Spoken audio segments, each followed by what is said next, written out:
Welcome to Make Change Fun and Easy with your happiness expert, Samia Bano.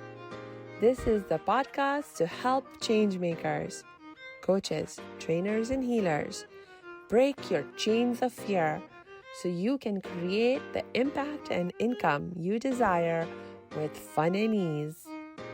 Please make sure you subscribe to enjoy every episode. This podcast is sponsored by the Happiness 101 program. Hello, salam, shalom, namaste, sat sri akal, aloha, hola, ciao, bonjour, buna, and privyet. It's really good to be with you again. And you know what? We have a great guest today. It's Debbie Bryan, who is a speaker, author, podcaster, and business motivation coach. I'm so happy you're with us, Debbie. Welcome. Hi. Debbie, thank you for having me. Oh, yes. Please jump right in and tell us more about who you are and what you do. Hi. So my name is Debbie Bryan, and I am a business motivation coach. I've been paying my own wages for probably around about 23 years, sometimes in a static business, but in the last 5 years, I've been a coach, helping and encouraging and sometimes pushing a little bit for people to achieve their dreams and their goals. I just had a fantastic weekend. I won Business Coach of the Year 2022 on Friday. So I have an award, which is not in here. I haven't got it to show you. So that was a nice win.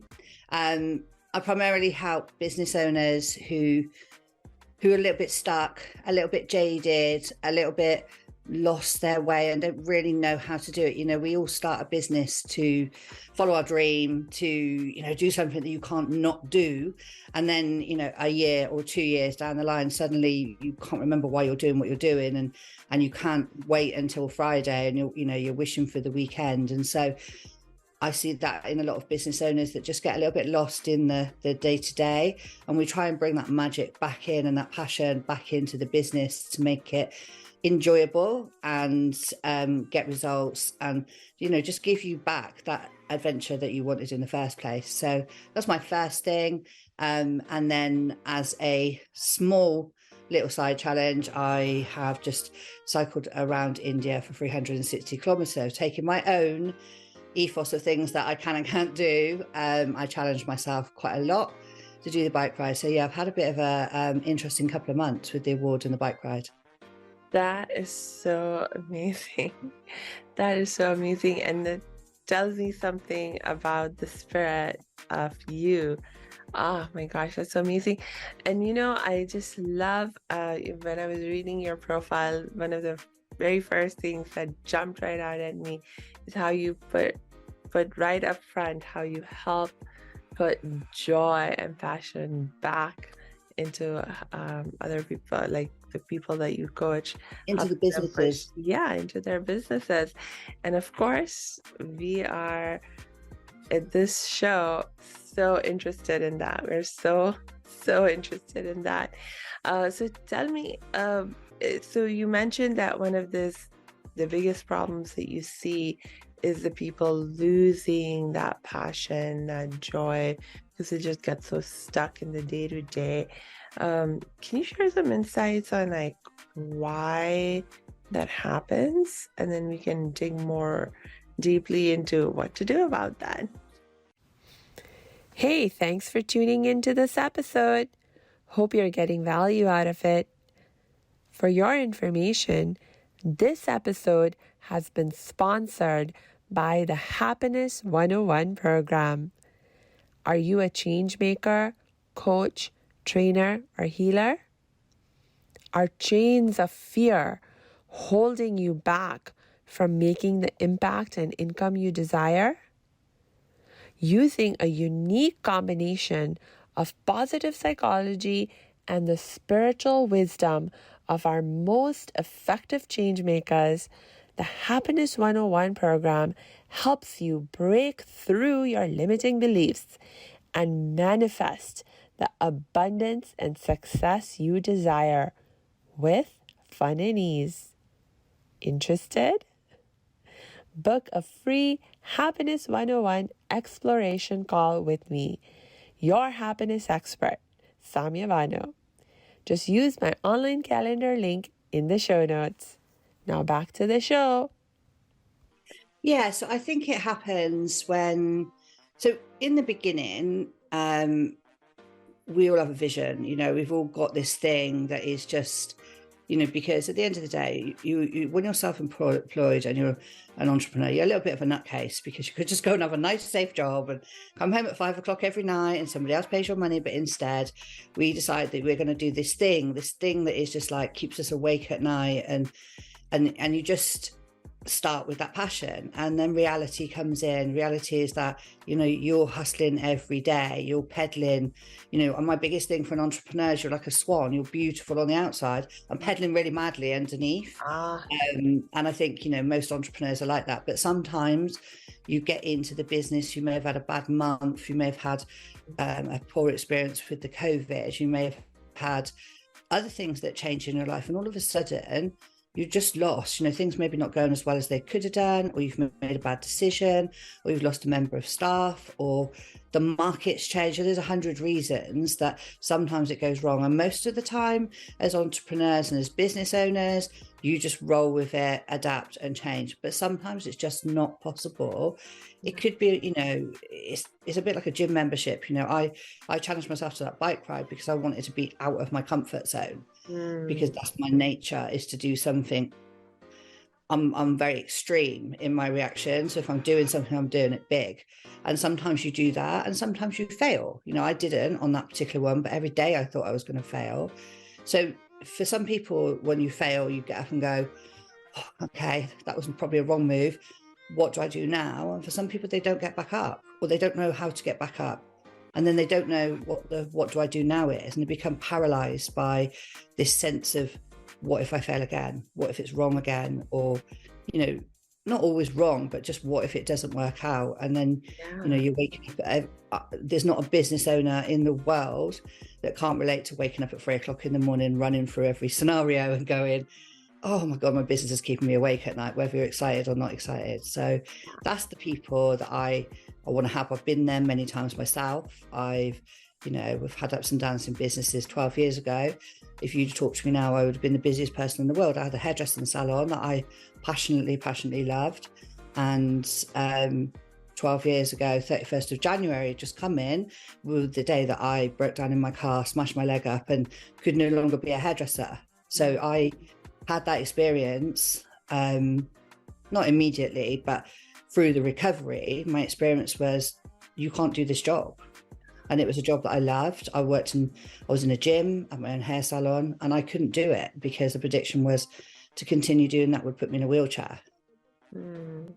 So when you're sitting there with, what do I do? And I'm already doing my favorite thing in the world and having to kind of reinvent that, I suppose. I've had that experience a few times, and I never want anyone to feel alone. I was very lucky. I've always had a lot of support, and I don't want people to feel alone in that situation. But there's also quite a lot of people out in the business industry that say they're going to help you and they don't help you. And I never want to be that person either. So I don't know if that's a too long an answer.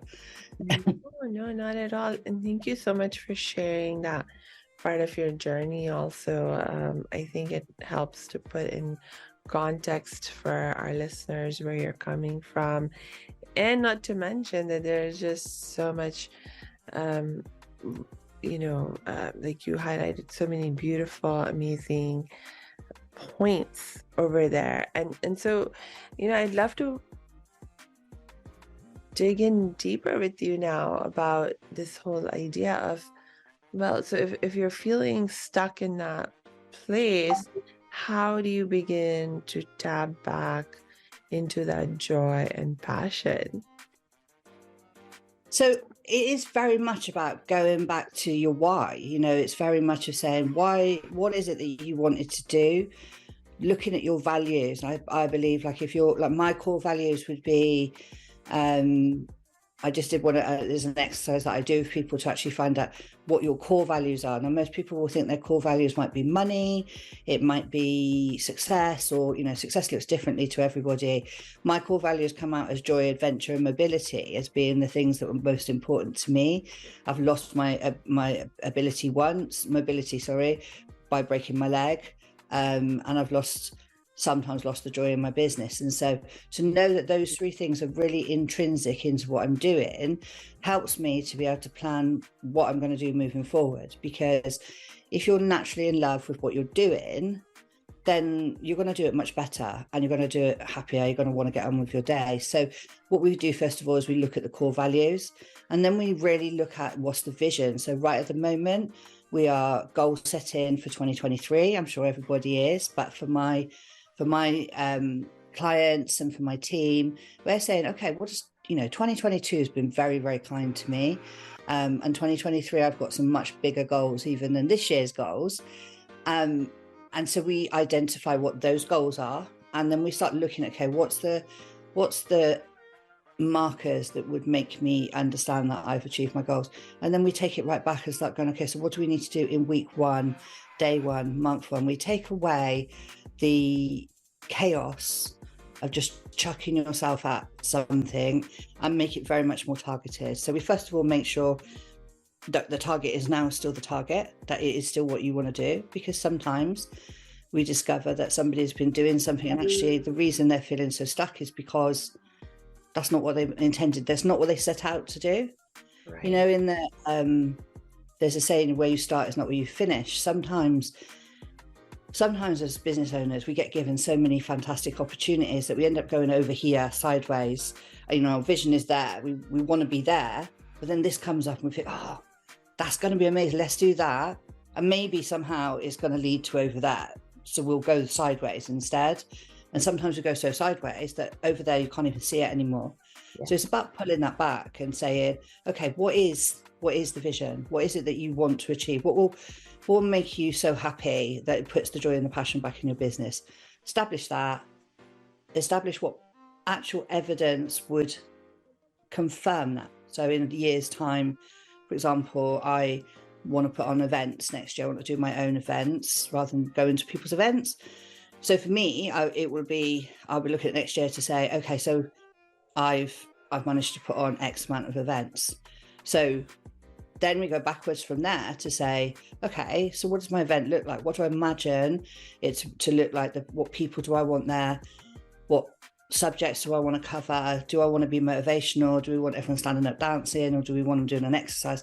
But actually kind of like really thinking it through. And then we work that back to the first 3 months of the year and go, okay, so what needs to happen in month 1? What needs to happen in month 2? What needs to happen in month 3? So that at the end of it, we get it. And it sometimes takes if we take the instinct out of it and just say, it's no different to if I wanted to drive to Scotland. I'm going to put that into the sat nav, and the sat nav will say, you have to go down this road, and then this road, and then this road, and then over this bridge. And it's a step-by-step instruction. And then I know I'm going to get to Scotland because I've followed all of the steps. And so doing that in business just simplifies it. Yeah.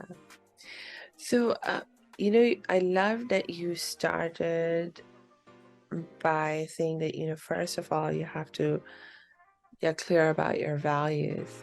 And I'm just curious if when you talk to people, the business owners that you're helping, particularly when you talk to them about what their values are, do you find that most of them, if not all of them, express that experiencing joy is a value that they have? No, not necessarily. They would probably say money is a value. They'd say if they're in a stress situation, it depends, okay? If they're in a great situation and the business is booming, then yes, they're going, do you know what? I'm absolutely loving this. Everything's going fantastic. I am loving my life right now. That's joy. And, if I say to them, okay, so do you want to continue to keep loving your life? Then let's have a look at that plan and just make sure that you're on track and you're going to hit where you want to be to have that stability. So that's the answer to that person. The person who's on the other side of the fence, who's not loving their life, who is actually hating their life, isn't instinctively going to say joy. And so what we would talk about is what matters to you. What would the best case scenario look like to you? How would that, give me a picture? Is it holidays? Is it just being able to have one day off without having to answer the phone? I have a client, he's like, I need a manager because I can't ever have any time off because his business is care, so it's 24/7, but there is no one to have the responsibility, no one to give him a break so that he can have that relief and that sense of joy of being able to say, I've got a great business, but the business is running him as opposed to him running the business. Yes. Is such. So when you establish to them what matters, they're in an emergency situation and they're either in fight, flight or freeze at that stage. So joy is a dream. It's just, I'm not going to go and peddle a dream to somebody. What I'm saying to them is, we're going to take you out of this stressful situation. We're going to take you out of that fight or flight or freeze situation. And then when you're out of that fight or flight or freeze, you're going to get the joy back into your life, or you're going to get the happiness back into your life, or sometimes you're going to get the contentment, or maybe you just get to, I don't know, go out for one meal and not get interrupted. And maybe that's enough right now. So every scenario is different. Yeah. And I think people, like for yours, make change fun and easy. Some people don't like to make the change. Yeah. What I find sometimes, I don't know if you've had this experience, is that sometimes we live in chaos. I lived in chaos, until quite recently I had this chaos, and chaos was my comfort blanket. I understood chaos. I understood that I'm meant to be stressed. I'm a business owner, right? I'm meant to be stressed, and I'm meant to be hustling, and I'm meant to be going every day, and I'm never meant to have a break, and I'm never meant to stop until I get to X. That's my life. I'm going to get to X. But, I'm an entrepreneur. You're an entrepreneur. What do you think happens when we get to X? We don't stay at X. We go, well, let's just go to Y. Because Y is just there now. We're halfway. Let's go to Y. And then let's go to Z. And then let's just go to A and start all over again. Mm. So that chaos that you have, and that chaos that's your comfort blanket to go, I understand this. Your body can't cope with that forever. Every burnt out business owner in the world will tell you that chaos killed them in the end. It killed off the passion and the joy in the business. So to be able to come away from that, to be able to say, do you know what? You don't have to put your body into that state of anxiety, that state of stress to actually get results, is a big leap of faith. Yeah. A massive leap of faith. Oh my gosh. Yes. When you were talking about being used to the chaos, it made me think about being in that energy where I very much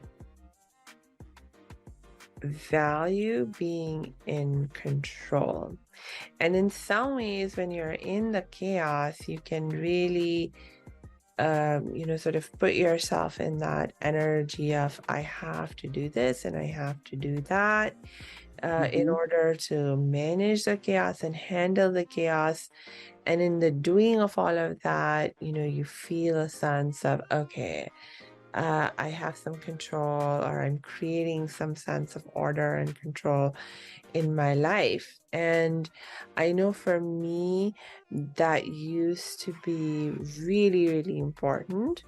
I'm a survivor of trauma, and I had huge power and control issues that I dealt with. And one of the ways that came out was in this context of wanting to, feel like I was doing something that was helping to create more calm and order in the chaos. And so when there wasn't chaos, when there wasn't something to do, it was like feeling a little lost. Yes, it's like what yes. And so, oh man, yeah, I can relate to that. So what happened to me is I got to a stage where I'd had a car accident, and I've just been talking to a colleague today, actually. Had a car accident. I had a hairdressing salon. I was very hands-on in the hairdressing salon. I'm in a gym, so I'm loving the gym lifestyle, and I have this car accident that's quite major I smashed my leg. I ended up with 2 plates and 22 screws in my leg. So I now don't fit into my home, into my friendship circles, into the gym. I had a year of recovery of being on crutches and having braces on, having a mobility scooter, a long year, and then I never really fully recovered. Is probably the best it's been. That's taken 12 years. And so what I think happened is that business Debbie could still perform. Business Debbie could be rewarded. I could do stuff and people are like, oh my God, you're doing amazing. And then the real me kind of disappeared because she couldn't do the things that she wanted to do. So I just zipped her up and put her in a cupboard and stayed with this other person. But then what became competitive with myself, not really anybody else, to be honest, competitive with myself, that I needed to do better, do bigger, do faster, achieve the goals, that maybe the goals that I might have used in body pump and gone, oh, I'm going to have a higher weight. Suddenly I'm doing that and I'm taking my little hair salon I sell and I take on a 7,000 square foot spa. That was a big mistake. It was good, but it was a mistake. It used up a lot of money. And so, that control thing, I understand that control. And if I'm honest, I got to a stage where I was told, you need to just stop. You need to stop and do nothing. And that is more terrifying than being on crutches for a year. Yeah. I just didn't know how to do nothing. I can remember asking my coach at the time, what does nothing mean? Like, is there a list of things that kind of contribute to nothing? Because it was terrifying, literally terrifying. Like, if I don't control everything, if I just let the world happen, then what's going to happen? And guess what? You get joy. You actually as productive. You have more clarity. You don't run around like a headless chicken trying to do everything. You just do what needs to be done. And I did that for about 6 weeks. And then one afternoon, the world just went badly wrong, like to hell in a handcart. And I was just like shoulders back up and hunched. But this time when the chaos came back, I physically felt ill. I physically felt sick. And I recognized that was how I've worked for 10 years. So for 10 years I'd done that, and I wanted to come back to the nothing, because really here I had this little happy bubble that was saying, how can this be? I'm working less hard than I was before. I'm getting the same amount of stuff done. And actually, I'm not even stressed. I'm not even stressed. Trust me, in the past, I've had businesses where I've had 26 on the team. My hair fell out. My hair would fall out, wouldn't grow because I was so stressed. But, it's all worth it in the end. But it turns out it doesn't. There's another option. It doesn't have to all be worth it in the end. The journey matters. And the journey is the joy. The journey is the bit that we neglect as business owners. Yes. And you know what I also find is that when you enjoy the journey, when there is that joy, you actually are not only still achieving great results, but in many ways I'm able to achieve even better results than when I am stressed and trying to control everything.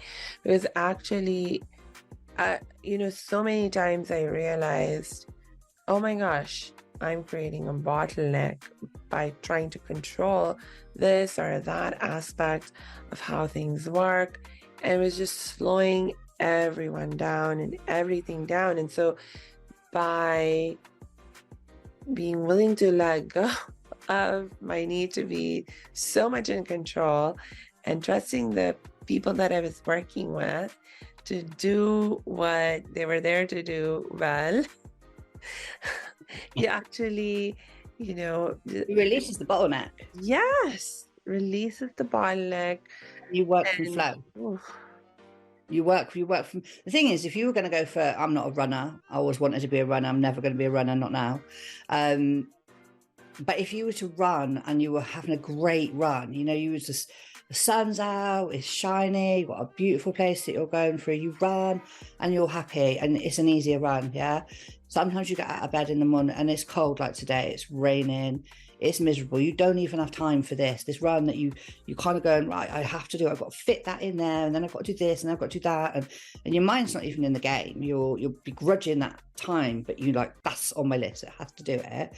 The two could be exactly the same distances, right? But one's going to be exhilarating and enjoyable and will spark ideas, and one will be stressful and mean and boring. You might burn the same amount of calories, but what you'll get the physical and the mental benefits from either one. And that's just like running a business. If you can run your business and say, great, I mean, this week I'm in London tomorrow till Thursday, I'm probably not going to get hardly anything done this week in terms of what I wanted to do. I'm not going to get stressed about it, because that's just how it is. I've now had a cancellation. So this afternoon I had some stuff to do, and my friend just happened to be passing through my town on her train. And so I was like, let's just go meet for a coffee. And I've had a fantastic afternoon. And tomorrow morning I had some filming to do, and miraculously the filming has now been cancelled tomorrow because somebody's ill. So this afternoon I could have said no to having a lunch out with my friend because I had work to do, and then I still got a free morning tomorrow.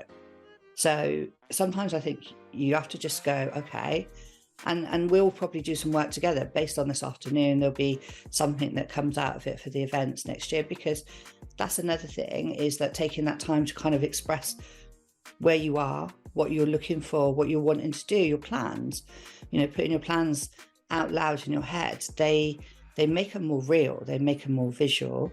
If anyone's into the law of attraction, obviously if you say what you want, but then if you bounce those ideas off other people, that's another way that helps. And that's something that helps in a coaching or in a group coaching. I always find if I've been to somewhere with a group of us, either in a coaching scenario or a networking scenario, that you come away, you've got a bag full of ideas, literally like a bag of balls. You've got a bag full of ideas.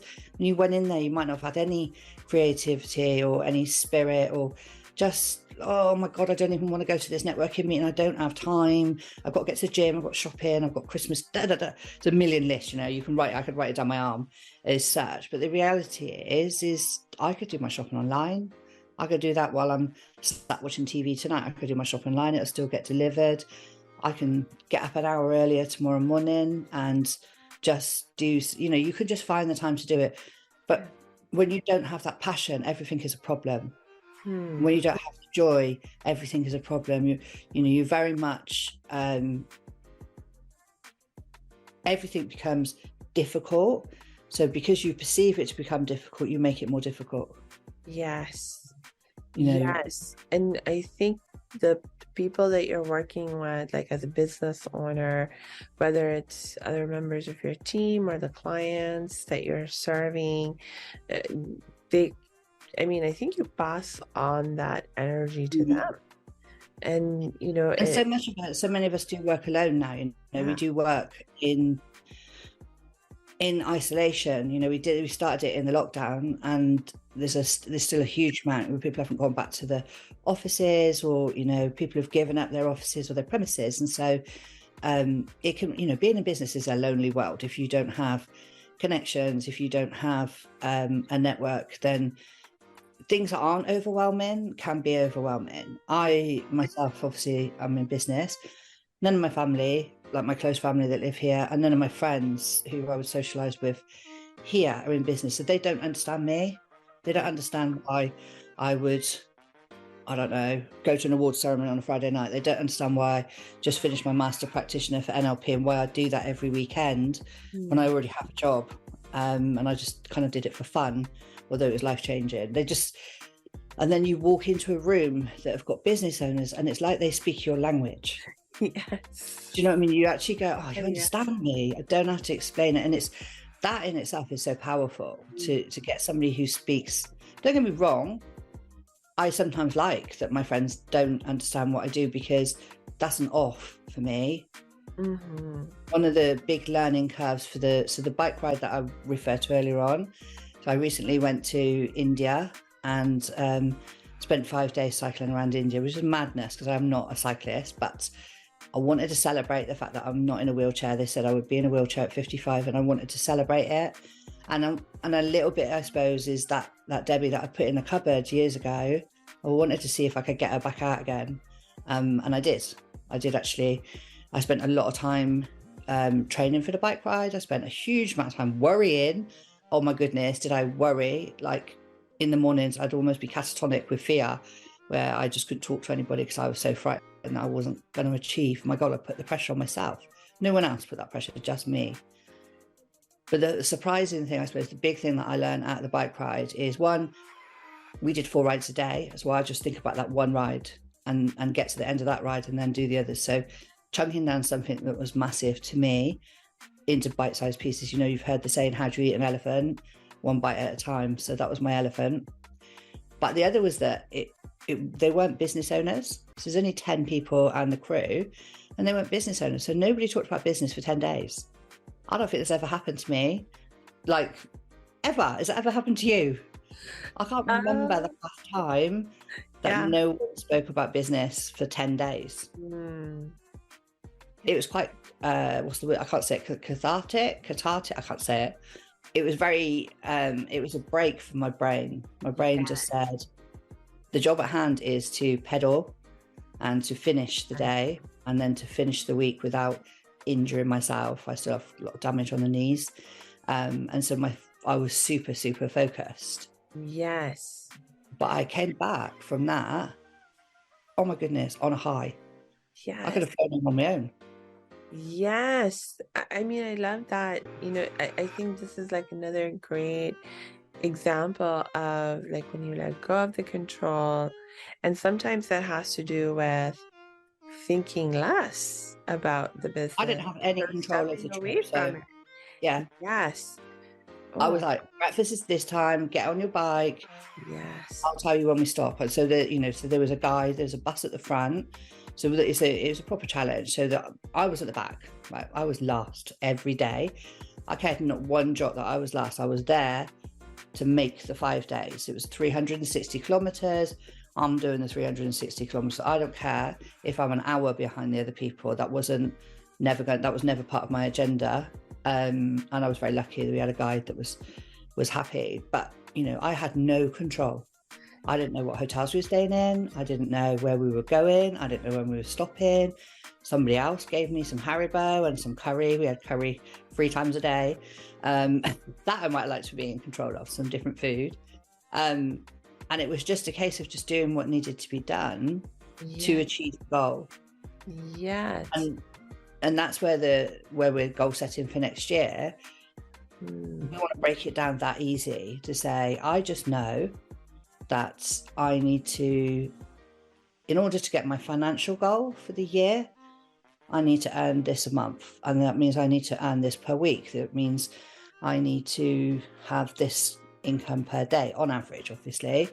So then it just breaks it down onto day one and say, okay, I need to go and get £500 worth of business today, or I need to get £100 worth of business, or I need to get whatever I need to get. And I just step it down and say, right, so that's today's goal. So if I wanted to sign one person up on, say, a goal setting course at, say, 500, how many people do I need to speak to get a yes? Then how many people do I need to be visible in front of to get on a discovery call to get a yes? Then we're just talking about numbers. Now the stress is gone because I know exactly what I need to do to achieve my goal. So how much nicer is that than going, okay, I need to achieve this figure by the end of the year. I need to do it all today. I need to do everything today. And then I've done it. And then what I'll do is I'll put the goal up and I'll double it because I've already achieved it. And I'm just near enough exhausted myself. I've got no mind left. I've got no inspiration, no creativity left because I've put myself into a position that isn't simple and easy and logical. If I put myself in a position, or I put you in a position and say, okay, what do you want to achieve next year? Okay, well, let's have a look what that looks like.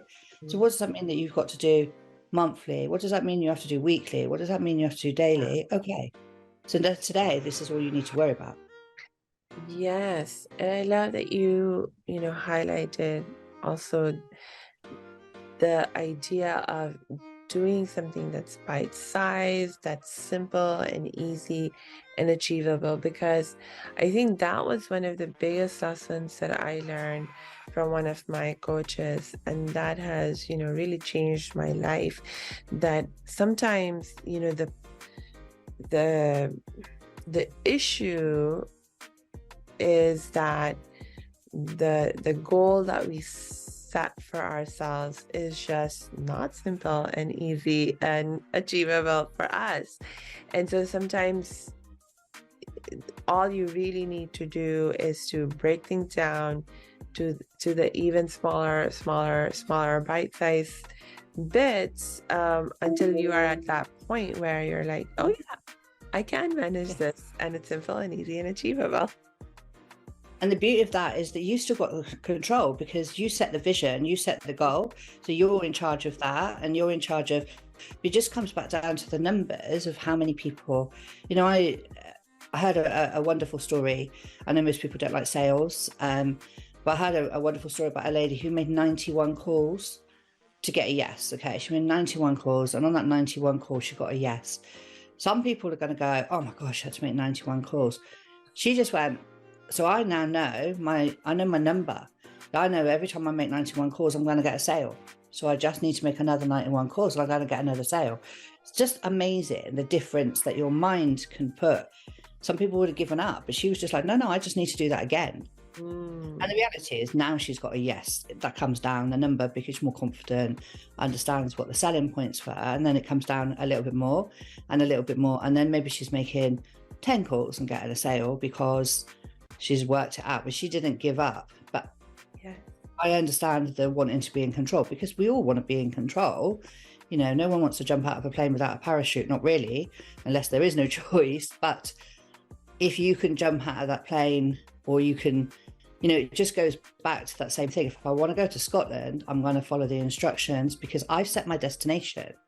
I've said I want to be here in Scotland, and I can even set whether I want to go on the A roads, whether I want to go on the motorway, whether I want to sit in the services for an hour, or I never want to go in the services. That's all fine. I'm in control of all of that. But ultimately, I still need to know what the directions are that I need to make to get there. Or the alternative is I can just get in my car and I can just start driving and hope I end up in Scotland. My intentions are the same, right? I really want to be in Scotland. I'm going to go for New Year or whatever you're going for. What if I just get in my car and drive and go, right, I think it's north. Is that way north? I think that way is north. Let's go. How much harder would that be? Yeah. But we in business, we still want that same goal. I know what my goal is, but I know that if I just get out there and trundle around, I might just be lucky and get on, on the right motorway or the wrong motorway, or I might end up in Cornwall. And then, and Cornwall might be equally as lovely, but it's not what I wanted. Right. And that makes me think about, again, going back to the idea of, as business owners, we can feel very lonely. We can feel, alone in what we're doing. And one of my favorite tips, if I may say so, for making change fun and easy, or for accomplishing any goal really, would be, like, if you are unclear about how to get to where you need to go, ask for help, ask for some directions. Yeah. Because there's no point in just randomly. But we do. Yeah. We do. I literally just, my friend who I just met, I was a coach a couple of years ago, and she just said to me, I've had 5 months where I've done nothing. I just froze. I froze for 5 months because she'd done that thing of being successful and then stopped. Because when we're successful, we get scared. Right. So, which is a really bizarre thing. But when we're successful, we get scared because everything's starting to change. Right. And remember the chaos comfort blanket. I'm not comfortable with this nice, easy life. I'm comfortable with chaos because that's what I know. That's the thing that sits on my shoulder and talks to me and says, oh, Deb, don't worry about it. Just throw yourself in there at the deep end and let's see if you sink or swim. And don't worry if your heart's beating too fast, or, you know, if you now got to do a 20-hour day, because you probably could achieve what you needed to achieve in 5 hours if you knew what you're doing and you asked for some help, but let's not do it. So, you know, the chaos comfort blanket is a hard one to just go, no, you stay over there. This nice, easy life, this nice, simple, no drama, no highs, no big lows, that life is the one that you need, is the one that's going to get you to where you want to be. That's the successful one, and that's the sane one. The other one is insane, but it has the drama, it has the highs, it has the lows. And when you've got that chaos, you think it's all going to be worth it in the end. But you never get to the end. Yeah. Because when you get to the end, you're so happy with the chaos, you create a bit more. Right. You know, somebody who wants to earn, I don't know, 6 figures this year will want 7 figures next year, and then they'll want 8 figures, and then it just doesn't stop. Somebody wants, they've got one shop, will be so happy the first time they open a shop, then they want 10. Or, do you know what I mean? We will move the goalposts. That's right. Very much, I suppose, like the bike ride, in that, you know, when I first got back on a bike 5 years ago, hadn't ridden a bike since before the accident, I just cycled to the end of the path. I thought I was on top of the world. You know, just to the end of the path, I was wobbly. I was like, my dad had just taken my stabilizers off. I was like 50 years old and going, oh, look at me. I cycled down the path. Where did I move my goals to? I moved my goals to a 230-mile bike ride. Sand, rocks, rivers, cows, whatever. We cycled through everything over there, up mountains, down mountains. But do you know how I got from that one down the path to there? Was to keep increasing was practicing. I had a plan. So when I had a training plan this year that said, ride 10 miles, next week ride 15 miles, next week ride 20 miles, but with some hills, then ride a little bit more. And then eventually I'm doing 50-mile bike rides, which when I first saw it on the plan, I thought was insane. I looked at it and thought, oh my God, whoever's going to be able to do that. Now I'm like, oh, I'm doing 50-mile ride for fun on a Sunday morning before anyone's even gotten out of bed. Yes. How? And I never would have done that if I didn't have a plan, if I didn't break it down to go, Yes. this is what I need to do.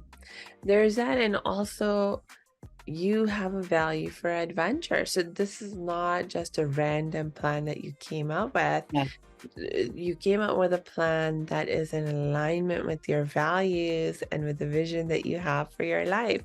Yes, my mobility, because I was celebrating my mobility, but also cycling is very good for your knees, for arthritis. My surgeon, who's actually called Sunny Day, beautiful name, he loves, you know, he'll encourage the cycling. So I'm helping myself. I'm having an adventure. I'm in India, and, you know, people are taking selfies with me. They're running out of their houses to wave to us. They were wonderful. And I'm seeing the Taj Mahal, and I'm seeing a cow in the middle of the road, and I'm seeing a tuk-tuk that's coming down my side of the road as opposed to that side of the road. And it's insane, but it's joyous, you know. And that's 10 days that I took out of my life. I trained a lot for it, because I didn't want to have to get on the bus. I wanted to be able to achieve it, and I gave up a lot to train it, you know. So that wasn't necessarily easy. I stayed in on Saturday night. I missed festivals, I missed parties. I would just stay and probably in bed by 9 o'clock on a Saturday night because it was so hot and we were cycling in the morning. And I didn't want to cycle with a hangover or cycle not feeling top form. I saw somebody a year ago, I can't remember her proper name, Amy. She's a boxer, and she was at a festival, and people asked her like how she got out of bed in the mornings to do the hill runs. You know, what motivates her to get out and do that hill run. And this stuck with me. I don't know if it just gelled with me or if it'll gel with you. So she said, nothing motivates me to get out of bed in the morning, nothing. She said, but what does motivate me is that I know that in 6 months' time I have to get in the ring, and if I haven't got out of bed, I'm gonna get beat, I'm gonna get embarrassed, and I'm gonna get hurt. And it'd be my fault because I didn't prepare myself. And that really resonated with me into saying, okay, this is something that's really important for myself. So this can go for business, or it can go for fitness, or it could go for weight loss, whatever goal it is that you've got. You know, it doesn't have to be business. But if there's something that you want to achieve and you don't put in the work to get there, properly put in the work to get there, then it's your fault if it goes wrong. Right. That's a hard level of ownership. Yes. And I think like for me, again, it just makes me think, because I know as business owners, one of the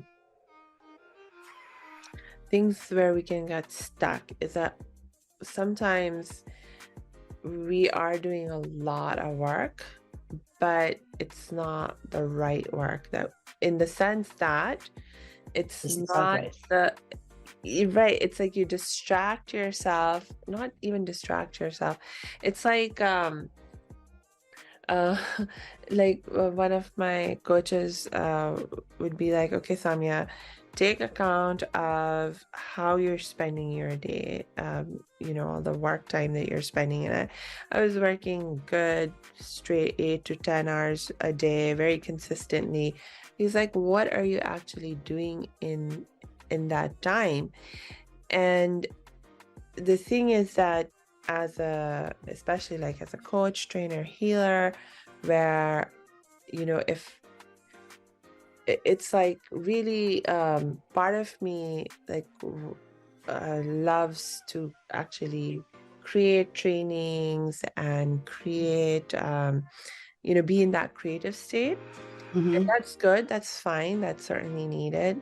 And if I just keep myself busy most of the time doing just that, then when am I going to go out and talk to people and, do the marketing and the sales? And Yeah. so you can keep yourself busy, but doing things that are not actually helping you achieve the goals that you are. And that's one of the biggest things of having the vision plan, is that you question yourself and say, okay, I'm going to do this.